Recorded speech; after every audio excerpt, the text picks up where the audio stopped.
hello everyone, how are you all? I hope people are doing well. After all, हम काफ़ी time बाद मिल रहे हैं, एक्चुअली बहुत टाइम बाद वीडियो बना रही हूँ. मुझे आपको बहुत इंपॉर्टेंट इन्फॉर्मेशन देनी थी रिगार्डिंग एग्ज़ाम्स. यस, आजकल काफ़ी सारे एग्ज़ाम्स हो रहे हैं, not set, IIA, DSSB and NHM, like बहुत सारे रिक्रूटमेंट एग्ज़ाम्स हो रहे हैं फॉर स्टाफ नर्सिंग. गाइज, आज हम वीडियो में बात करेंगे DSSB के बारे में. And the information is all about DSSB. जी यस, आपको पता है DSSB का नोटिफिकेशन आ गया है और उसके फॉर्म फिलिंग स्टार्ट हो जाएंगे from 13th of Feb 2024 to 13th of March 2024. There is a 1 month period where you can fill the form, and DSSB is only for Delhi government. Delhi government ने DSSB का form निकाला है और this is for staff, और vacancy भी बहुत सारी है DSSB की. There is a good chance, is a very good chance कि आप DSSB के एग्ज़ाम दें और सिलेक्ट हो, and you will be getting a very good pay in this job. जी हाँ, आपको बहुत अच्छा पे मिलेगा. What is the requirement for the exam? Exam की रिक्वायरमेंट क्या है? आपको एग्ज़ाम के लिए आपको क्या क्या चीज़ें पढ़नी है, ठीक है, और एग्ज़ाम पैटर्न कैसा आएगा, और ये एग्ज़ाम हो कब रहा है. इस चीज़ को जानने के लिए आप ये पूरा वीडियो देखना, and hope this video will be helpful for you. Guys, stay tune with this video.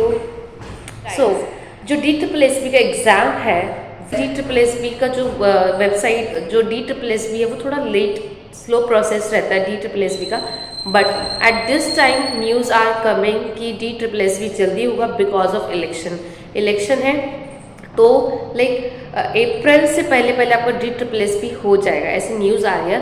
But this is not confirmatory, एकदम कन्फर्मेटरी भी नहीं है. जब तक आपका वेबसाइट पे कुछ नोटिफिकेशन नहीं आता वो तो कन्फर्मेटरी वही होता है, उससे पहले कुछ कन्फर्मेटरी नहीं है. बट सोर्सेज के अकॉर्डिंग यही है कि अप्रैल से पहले आपका एग्ज़ाम हो जाना चाहिए. इसलिए मुझे लगा कि आपको बताना चाहिए इन्फॉर्मेशन भी, क्योंकि हमेशा आपकी जो तैयारी है वो उसके अकॉर्डिंग रहनी ही चाहिए. आप उसके अकॉर्डिंग तैयारी करें कि एग्ज़ाम का डेट आए और आप लोगों का ऐसा ना हो कि हमारा ये पोर्शन रह गया और ये वाला पोर्शन रह गया. नो, आप अपना एक ट्रैक पे रहिए, आपको प्रिपेयर करना है एग्ज़ाम के लिए. प्लीज़ आप अच्छे से प्रिपेयर करेंगे कि DSSB में जो नर्सिंग ऑफिसर का एग्ज़ाम आएगा, उस एग्ज़ाम का क्या पैटर्न आएगा. जो DSSB में जो एग्ज़ाम आएगा उसका पैटर्न क्या होता है. एग्ज़ाम आपका आएगा 200 क्वेश्चंस का. जी यस, 200 क्वेश्चंस का एग्जाम आएगा, and the 200 question will be divided into 2 parts. The first part is nursing part, that is consist of 100 question, and the second part is non nursing part which is also contain 100 question, right.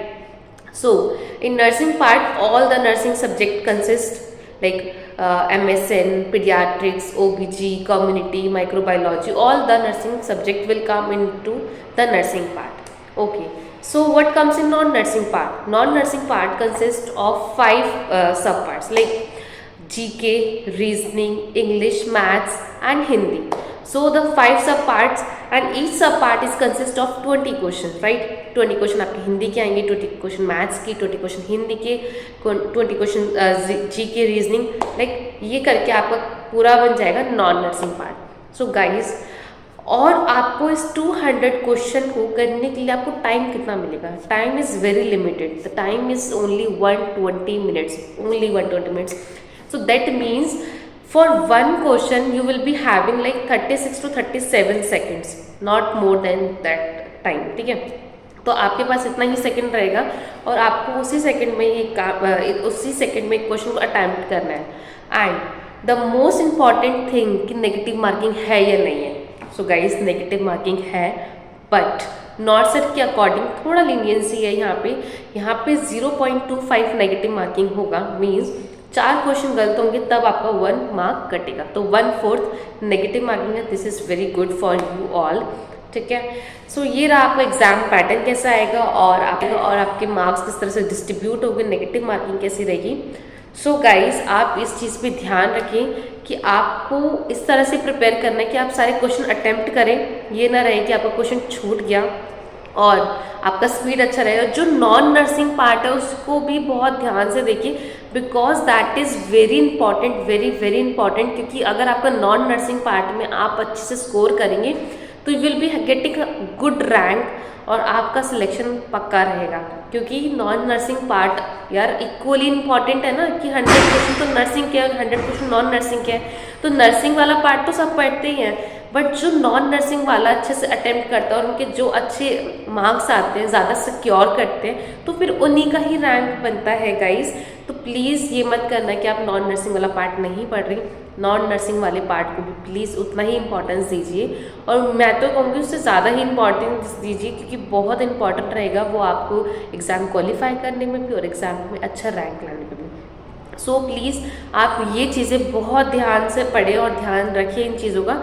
और एक बहुत important बात मुझे आपको ये बतानी है कि जो DSSS है इसमें एक लॉकिंग सिस्टम होता है, राइट। जैसे भी आपने MNS का एग्ज़ाम दिया होगा, इसमें लॉकिंग सिस्टम नहीं होता। उसमें क्या होता है कि आपको जितने क्वेश्चन, जैसे MNS एग्ज़ाम था उसमें 150 क्वेश्चन थे, तो आप कहीं से भी स्टार्ट कर सकते हो, 150 से स्टार्ट कर सकते हो, 1 से स्टार्ट कर सकते हो, इन बिटवीन कहीं से भी स्टार्ट कर सकते हो। बट यहाँ पे ऐसा नहीं होता DSSS में, as according to my sources वहाँ पे ऐसा नहीं होता।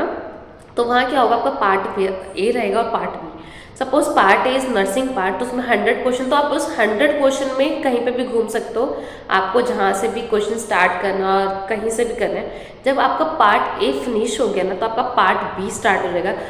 उस पार्ट बी को स्टार्ट होने के बाद तो can't go to that part A वाला सेशन ना, तो आप उस सेशन में जा ही नहीं सकते। तो इसलिए जब भी आप क्वेश्चन कर रहे हैं, दिमाग में रख के करिए और एक ही अटैम्प्ट में करिए, क्योंकि दोबारा आने का चांस नहीं रहेगा अगर आपने वो कंप्लीट कर लिया वो पार्ट, ठीक है। सेम एज पार्ट बी में, अगर पार्ट बी में आप हिंदी वाला क्वेश्चन कर रहे हैं, हिंदी के 20 क्वेश्चन कंप्लीट हो गए, तो जो हिंदी का सबसेट है दैट विल खत्म, मतलब वो वहीं पे ख़त्म हो जाएगा, आपका नेक्स्ट सब पार्ट स्टार्ट हो जाएगा। सपोज इंग्लिश का स्टार्ट हो गया, तो आप उस हिंदी वाले पार्ट पे नहीं जा सकते। तो जब भी आपको वो एक पार्ट कर रहे हो, तो आप उन्हीं क्वेश्चन में उसी टाइम पे घूम सकते हो। जब वो सब पार्ट या पार्ट ख़त्म हो गया, तो आप नए वाले पे चले जाएंगे और आप प्रीवियस वाले पे नहीं जा पाएंगे।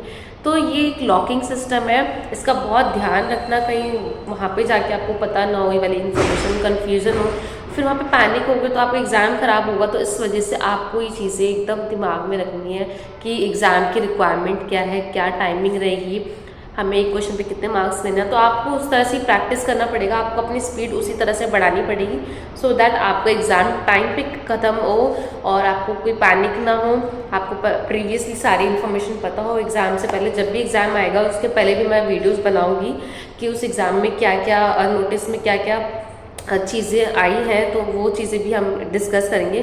बट नाउ अगर आप अभी प्रिपेयर कर रहे हैं, तो आप ये चीज़ें, जो चीज़ें मैंने आपको बताई है इंपॉर्टेंट चीज़ें, प्लीज़ उसको दिमाग में रख के प्लीज़ आप प्रिपेयर करें। तो आपको एक अच्छा क्लैरिटी रहेगी कि आपको किस तरह से एग्ज़ाम देना है, और आपका सिलेबस आप अच्छे से पढ़ें। और ये ना सोचें कि एग्ज़ाम का डेट तब आएगा तो हम तब पढ़ेंगे। No, you have to do your preparation from now today onwards. तो आपको आज से ही प्रिपेयर करना है, और मैंने आपको बताया है कि एग्ज़ाम जल्दी ही होगा बिकॉज इलेक्शन आने वाले हैं। सो प्लीज़ डू वेल, अच्छे से प्रिपेयर करें और अपना नर्सिंग ऑफिसर बनने वाला सपना पूरा करें। So bye guys, all the best.